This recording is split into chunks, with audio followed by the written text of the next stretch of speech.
पुलवामा का काला दिन। ये दिन भारत के इतिहास में हमेशा याद रखा जाएगा। 14 फरवरी 2019। ये तारीख तो जैसे भारत के इतिहास में एक काले धब्बे की तरह छप गई।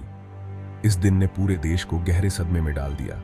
दोपहर के करीब 3:15 पर जम्मू श्रीनगर राष्ट्रीय राजमार्ग पर पुलवामा के पास एक बहुत बड़ा आतंकी हमला हुआ। इस हमले ने पूरे देश को हिलाकर रख दिया। सीआरपीएफ के जवान जो अपनी ड्यूटी पर जा रहे थे, अचानक एक भयानक धमाके में फंस गए। यह धमाका इतना भयानक था कि हर कोई स्तब्ध रह गया। एक आत्मघाती हमलावर ने अपनी कार में विस्फोटक भरकर सीधे सीआरपीएफ की बस में टक्कर मार दी। इस हमले की योजना बहुत ही क्रूरता से बनाई गई थी। धमाका इतना जबरदस्त था कि आसपास के इलाकों में भी लोग डर गए। इस धमाके की आवाज दूर दूर तक सुनाई दी। इस कायराना हमले में सीआरपीएफ के 40 वीर जवान शहीद हो गए और बहुत से गंभीर रूप से घायल हो गए। उनके परिवारों पर दुखों का पहाड़ टूट पड़ा। यह घटना तो पूरे देश को हिला के रख दी। हर कोई इस हमले की निंदा कर रहा था और शहीदों को श्रद्धांजलि दे रहा था। इस हमले की क्रूरता और बर्बरता ने सबको झकझोर कर रख दिया। इस घटना ने देश की सुरक्षा पर गंभीर सवाल खड़े कर दिए। आतंक का चेहरा जैश-ए-मोहम्मद। यह संगठन अपने क्रूर और हिंसक हमलों के लिए कुख्यात है। इस नृशंस हमले की जिम्मेदारी पाकिस्तान में बैठे आतंकी संगठन जैश-ए-मोहम्मद ने ली। यह संगठन पहले भी कई हमलों की जिम्मेदारी ले चुका है। जैश-ए-मोहम्मद मतलब मोहम्मद का सैन्य दल।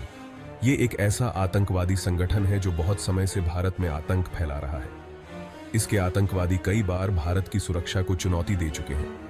इस संगठन का मुखिया मौलाना मसूद अजहर है, जिसे भारत ने 2001 में संसद पर हुए हमले के बाद छोड़ दिया था। मसूद अजहर ने इसके बाद कई और हमलों की योजना बनाई। जैश-ए-मोहम्मद का मकसद है भारत में अशांति फैलाना और कश्मीर को भारत से अलग करना। इसके लिए वे हर संभव प्रयास करते हैं, चाहे वह कितना भी हिंसक क्यों ना हो। पुलवामा हमले में जो विस्फोटक इस्तेमाल हुए और जिस तरह से हमला किया गया, उससे साफ पता चलता है कि जैश-ए-मोहम्मद इसमें शामिल था। इस हमले ने पूरे देश को हिलाकर रख दिया। इस घटना ने एक बार फिर साबित कर दिया कि आतंकवाद तो मानवता के लिए सबसे बड़ा खतरा है। आतंकवाद का कोई धर्म नहीं होता, यह सिर्फ विनाश और पीड़ा लाता है। भारत का जवाब बालाकोट और उसके बाद। पुलवामा हमले के बाद भारत ने एक निर्णायक कदम उठाया। पुलवामा हमले ने भारत को झकझोर कर रख दिया था। इस हमले में 40 से अधिक सीआरपीएफ जवान शहीद हो गए थे। पूरे देश में गुस्सा और आक्रोश था। लोग सड़कों पर उतर आए, मोमबत्तियां जलाकर शहीदों को श्रद्धांजलि दी।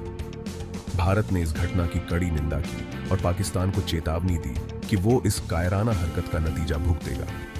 प्रधानमंत्री ने देश को भरोसा दिलाया कि दोषियों को बख्शा नहीं जाएगा। भारत ने पुलवामा हमले का बदला लेने के लिए कई कदम उठाए। सेना को तैयार रहने का आदेश दिया गया। 26 फरवरी 2019 को भारतीय वायुसेना ने पाकिस्तान के बालाकोट में जैश-ए-मोहम्मद के सबसे बड़े आतंकी ठिकाने पर हवाई हमला किया। यह हमला पूरी तरह से सफल रहा। इस कार्रवाई में बहुत सारे आतंकवादी मारे गए। बालाकोट में आतंकियों के ठिकानों को पूरी तरह से नष्ट कर दिया गया। भारत ने पाकिस्तान को दिया गया मोस्ट फेवर्ड नेशन का दर्जा भी वापस ले लिया और दुनिया भर में पाकिस्तान को अकेला करने की कोशिशें तेज कर दी। अंतर्राष्ट्रीय मंचों पर भी भारत ने पाकिस्तान के खिलाफ कड़ा रुख अपनाया। वीरों को नमन, अमर जवान, अमर बलिदान। पुलवामा हमला हमें याद दिलाता है कि आतंकवाद से लड़ाई अभी खत्म नहीं हुई है। हमें अपने वीर जवानों के बलिदान को व्यर्थ नहीं जाने देना चाहिए। यह घटना हमें एक साथ आकर आतंकवाद के खिलाफ लड़ने के लिए प्रेरित करती है। हमें यह सुनिश्चित करना होगा कि ऐसी घटनाएं दोबारा न हो। इस हमले में शहीद हुए वीर जवानों को हमारी भावभीनी श्रद्धांजलि।